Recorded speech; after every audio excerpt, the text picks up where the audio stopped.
Hello, this is Left Turn Productions, and welcome to your Cup Series Season number 4, Race number 7, here on the dirt at Eldora. 40 cars lined up, all of which are hoping to take the checkered flag here on the dirt track, the only dirt track on the York Cup Series schedule. So, let's go ahead and take a look at your starting lineup. Row 1 is the 14 of Clint Bowyer and the 42 of Kyle Larson. Larson won last time we were in the York Cup Series at Fresno, and he also won at Eldora last year. So, will he be able to take home the checkered flag again? Row 2 is Christopher Bell in the 95, making his first start of the season. And alongside him is the 2 Brad Keselowski. Row 3 is the 41 of Kurt Busch and the 51 of Stewart Friesen, making his only start of the season. Row 4 is the 31 of Ryan Newman and the 22 of Joey Logano. And then in row 5 is Kyle Busch and Eric Jones. Row 6, Chase Briscoe is back in the 98. And alongside him, Eric Almirola. Row 12 is Martin Truex Jr. and Justin Allgaier. Now, a quick update on Furniture Row Racing, as some of you might wonder. They are going to finish out York Cup Series Season 4, and then close up shop and retire the 78. The 78 might go to Pacific Racing, but it is unknown at the moment. But they will finish the season despite them being closed up in the Monster Energy NASCAR Cup Series. So yeah, row number 8, Denny Hamlin and Jamie McMurray. Row 9, Ryan Blaney and Chris Buescher. Row 10, Daniel Suarez and AJ Allmendinger. Row 11 is the 92 with Austin Theriault behind the wheel, and alongside him, the 21 of Paul Menard. Row 12, Alex Bowman and Bubba Wallace. Row 13, Austin Dillon and Ricky Stenhouse. Row 14, William Byron and Tyler Reddick. Row 15, Cole Custer and Ryan Truex. Row 16, Spencer Davis and Regan Smith. Row 17, David Reagan and Brennan Poole, who will not be driving the 62 full-time after this race. He might make some starts in the 92 car for Pacific Racing, but the 62 will go to Ross Chastain for the rest of the season due to underperformance on Brennan Poole's part. Row number 18 is the 25 John Nemechek and Chase Elliott, who has to go to a backup car after crashing in practice. And the same goes for the final 4 drivers here, Jimmy Johnson and Kevin Harvick, Trevor Bayne, and Michael McDowell. So here you go, 10 laps around the dirt here at Eldora, and we are under green. Bowyer and Larson lead them down. Into turn number 1, less traction here on the dirt, so the cars will slip and slide a lot more, and already we got a spin. Ryan Newman, Joey Logano, Chase Briscoe, up and over the 31. And we have our first caution. Oh, there's more wrecking. More wrecking in the back. Paul Menard, Austin Theriault, Bubba Wallace, AJ Allmendinger, and more. Several cars caught up in this one. Let's go back and see what happened right off the start. You look back, there's Newman in the 4th row alongside the 22.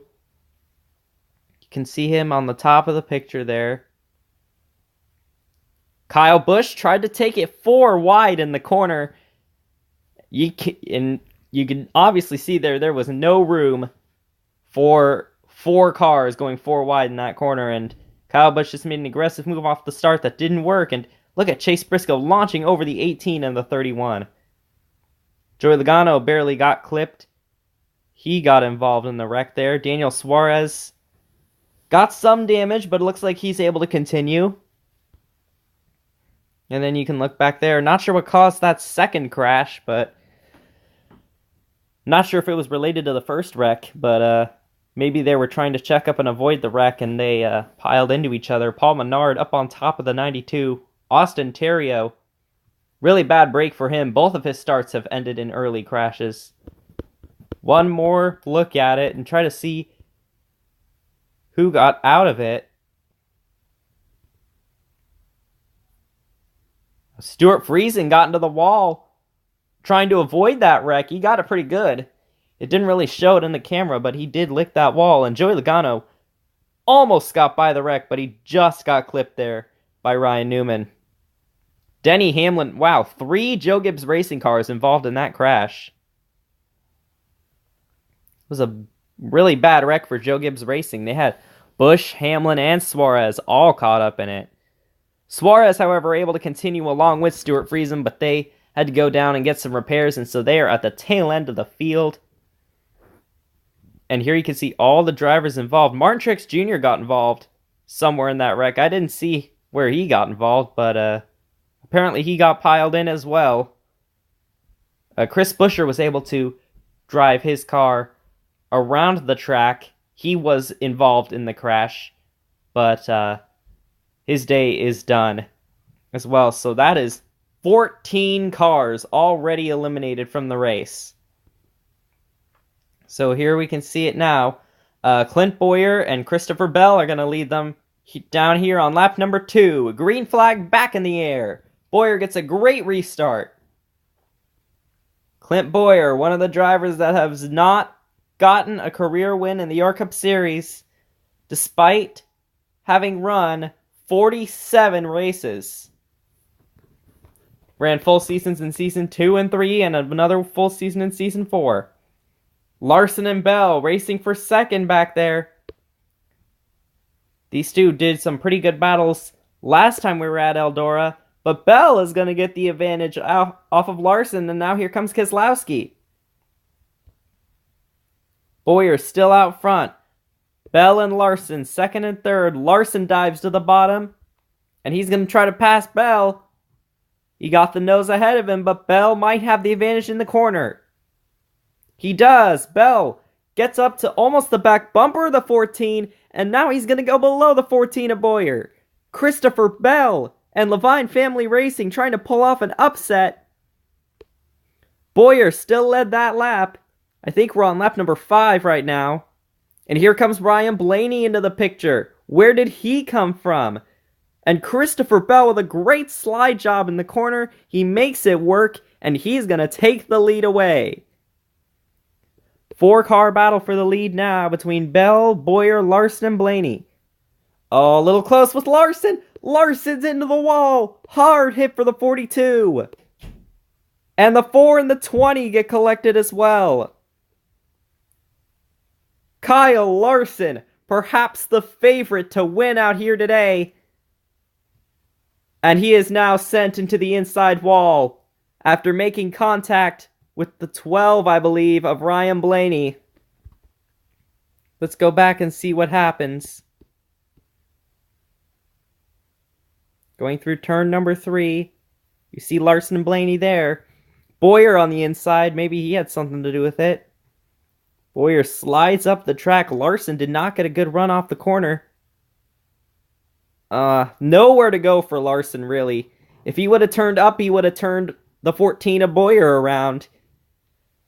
And the 12 of Blaney slid up into him. Really nothing much Larson could have done in that situation. He put himself in a hole there.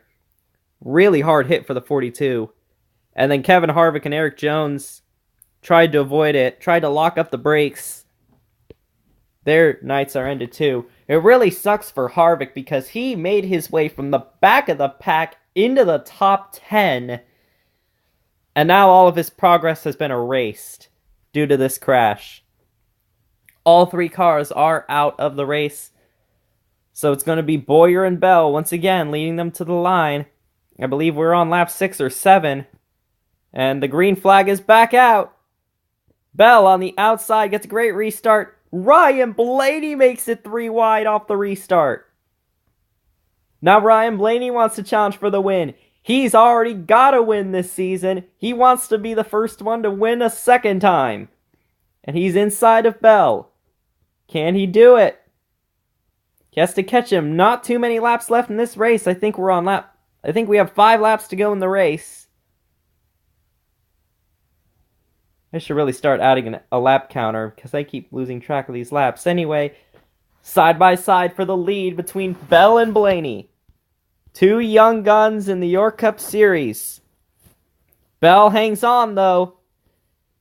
4 to go. Blaney on the inside, trying to get to Bell again. Can't quite get there. Tries to make a move on him here. Oh, they make contact! Blaney into the inside wall and Bell. And I was right, I was on the wrong lap. This is with 2 laps to go, I believe, and Clint Bowyer has taken the lead away. Stewart Friesen getting back into the picture. Remember, he had to restart in the back after getting involved in that lap 1 wreck. We are coming to the white flag this time by. Here comes Bowyer and Friesen. Can Friesen get by Bowyer? Keselowski in 3rd. Bell coming back in 4th, and we have a crash. Caution is out. But the race is not over. Because remember the rules for the York Cup Series instated this season. If the caution comes out on the last lap, then there will be a 1-lap shootout. Much like what happens in the ARCA Racing Series. So that does not mean that Clint Bowyer has won this race. It means we are going to go into overtime. So let's see what happened in that crash. It happened in turn number 3 between William Byron and Michael McDowell, it looks like. McDowell just went in there too hot. You can see Blaney there. Maybe they were trying to get around Blaney, who was slow because of the damage. Great job by Michael McDowell, able to keep it off the wall. Unfortunately, Byron hits the wall pretty hard.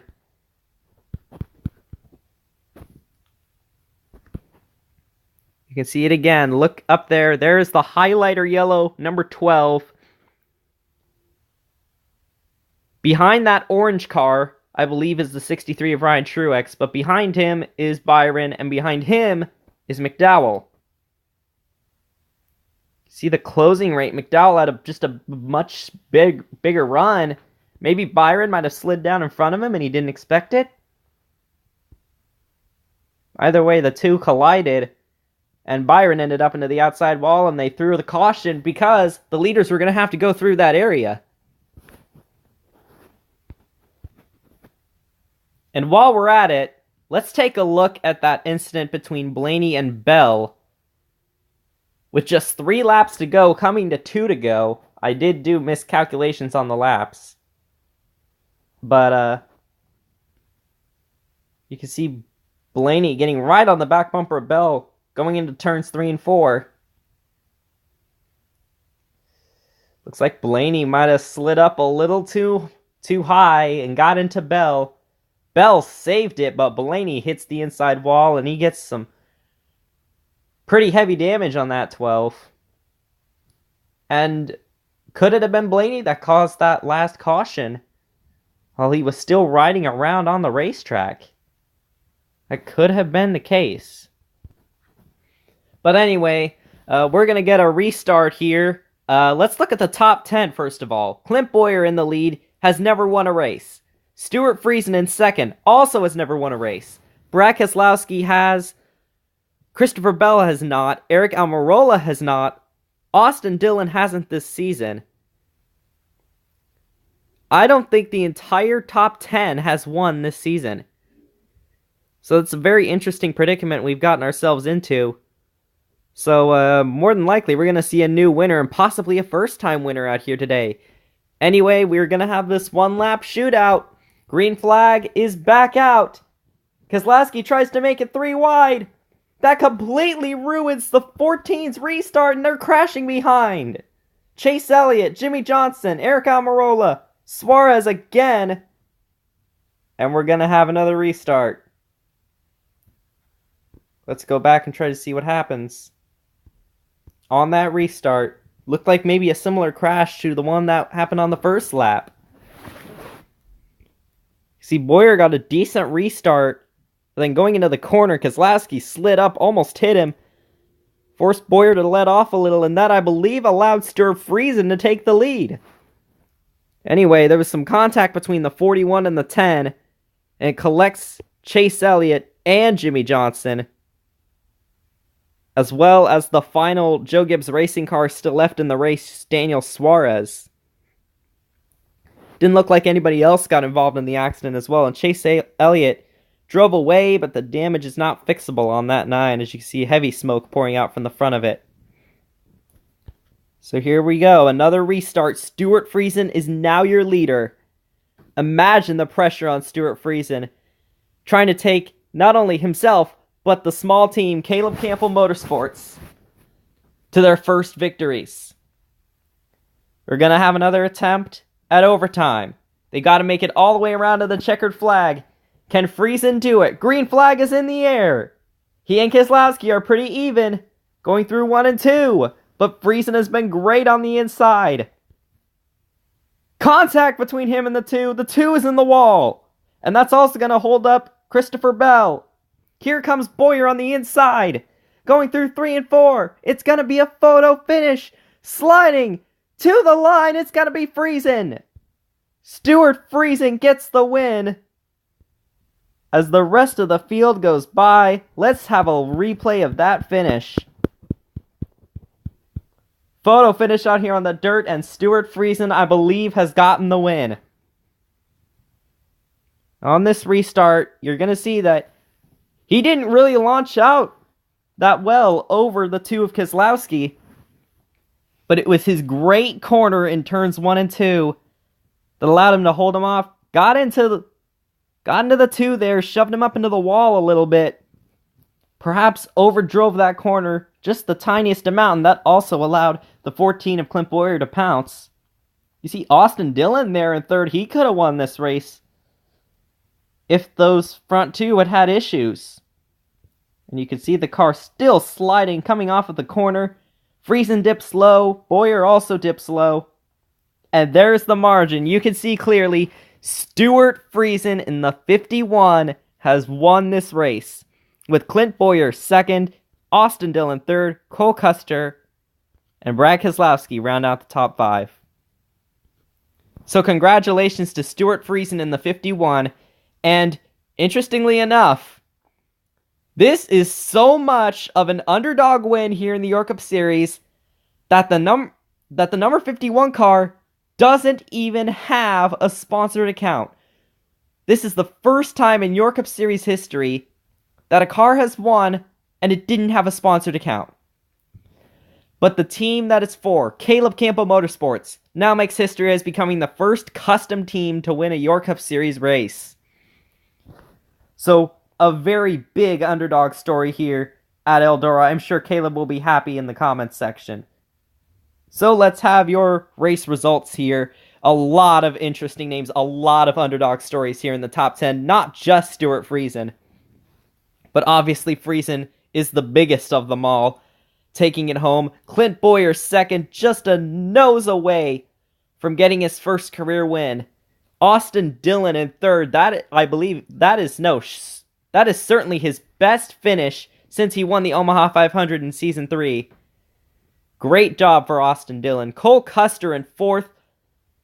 He won the Omaha 500 in Season 4 this season, but hadn't got a top 10, I believe, since then, and now he's gotten another one. Brad Keselowski in 5th. Christopher Bell, 6th. This is only his 5th career start, and he ended up getting his 6th place. This is his 2nd top 10, although both of them have come here on the dirt at Eldora. John Hunter Nemechek, a teammate to Stewart Friesen, so 2 Caleb Campbell Motorsports cars ended up inside the top 10. John Hunter Nemechek, once again, getting his best finish since his 6th place at the Omaha 500.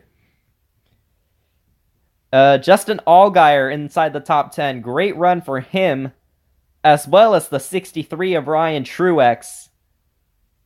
So I believe that's Pacific Racing's first top 10 since Talladega in Season 3, where Ryan Truex himself got a 3rd place. Oh, wait, no, hold on. I think Matt DiBenedetto got a top 10 for him in the Omaha 500. Alex Bowman rounds out your top 10, who's having a surprisingly solid season. And then you have 11 through 20, Spencer Davis. All 3 Caleb Campbell Motorsports cars inside the top 12. You gotta feel good for that small team. David Reagan, Brendan Poole, Regan Smith, all inside the top 15. Big breaks for all of them. And you can see Trevor Bayne and Michael McDowell were the final two to finish the race. And then Chase Elliott, Eric Almirola, Kurt Busch, all DNF'd. 21st through 30th, you know who you are. Just go look through the list. All of them with DNFs, as well as 31st through 40th, who are all taken out in the same crash, actually. Several drivers got taken out in wrecks in this race, so you know who you are. So now let's look at the points. After 7 races, Brad Keselowski has taken away the points lead from Kevin Harvick. He now has an 11-point gap over Harvick and a 12-point gap over Ryan Blaney. He, interestingly enough, has exactly 200 points. You can see Kyle Busch, Alex Bowman 5th in the point standings. Like I said, a surprisingly solid season from that 88. Definitely the driver that's carrying the banner for Hendrick Motorsports and Chevrolet.